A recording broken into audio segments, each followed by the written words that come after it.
As we look ahead, there are both pressing and more systemic challenges that we all confront. The future of multilateralism depends very much on our ability to strengthen it in a changing world. Food and energy security are immediate anxieties magnified by recent events. But they do have long-term repercussions and solutions. And development cooperation is part of that larger solution that we are deliberating upon today.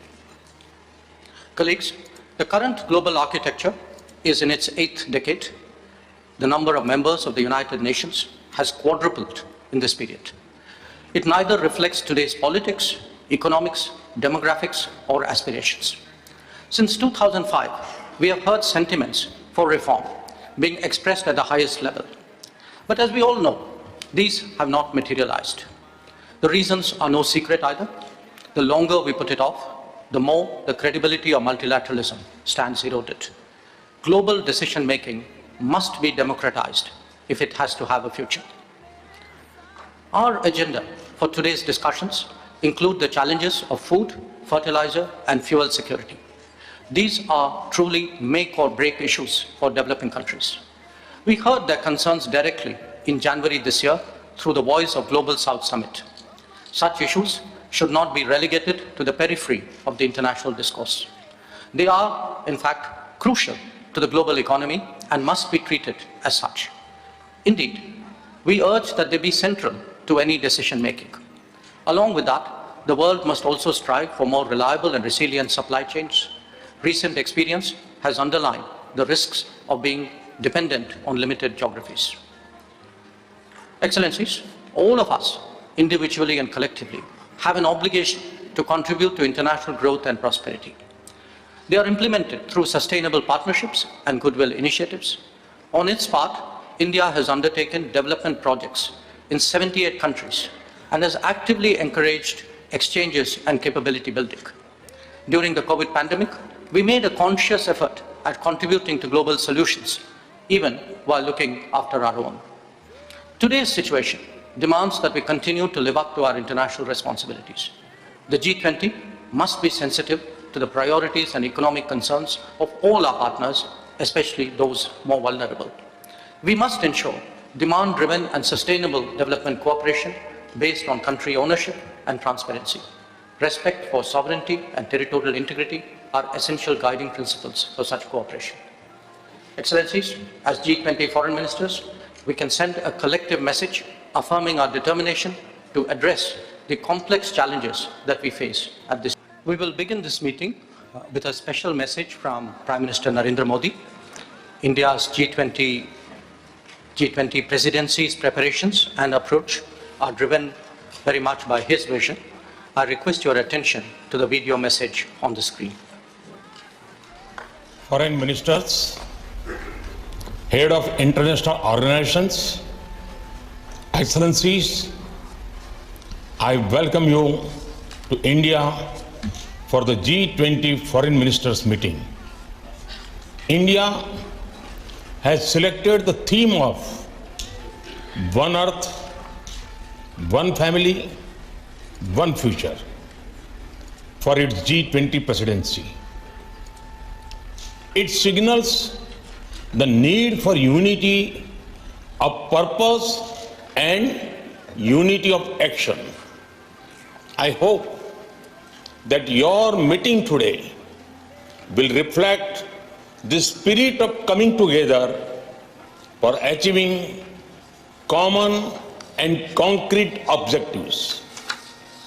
Excellencies, we must all acknowledge that multilateralism is in crisis today.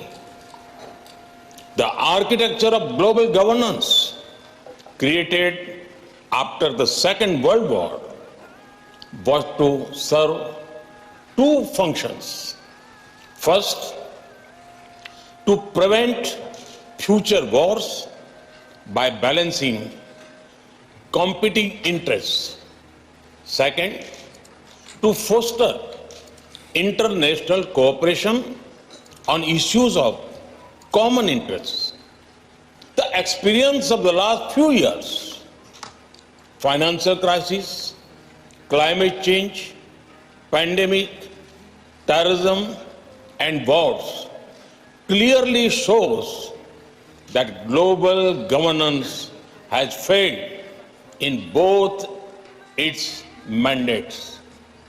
We must also admit that the tragic consequences of this failure are being faced most of all by the developing countries. After years of progress, we are at risk today of moving back on the sustainable development goals. Many developing countries are struggling with unsustainable debt while trying to ensure food and energy security for their people. They are also the ones most affected by global warming caused by richer countries. This is why India's G20 presidency has tried to give a voice to the global south. No group can claim global leadership without listening to those most affected by its decisions. Excellencies, we are meeting at a time of deep global divisions. As Foreign Minister, it is but natural that your discussions are affected by the geopolitical tensions of the day. We all have our positions and our perspectives on how this tension should be resolved. However, as the leading economies of the world, we also have a responsibility toward those who are not in this room. The world looks upon the G20 to ease the challenges of growth, development, economic resilience, disaster resilience, financial stability, transnational crime, corruption, terrorism, and food and energy security. In all these areas, the G20 has capacity to build consensus and deliver concrete results. We should not allow issues that we cannot resolve together to come in the way of those we can. As you meet in the land of Gandhi and the Buddha, I pray that you will draw inspiration from India's civilizational ethos to focus not on what divides us, but on what unites us. Excellencies, in recent times, we have seen the most disastrous pandemic of a century. We have witnessed thousands of lives lost in natural disasters. We have seen global supply chains break down during times of stress. We have seen stable economies suddenly overwhelmed by debt and financial crisis.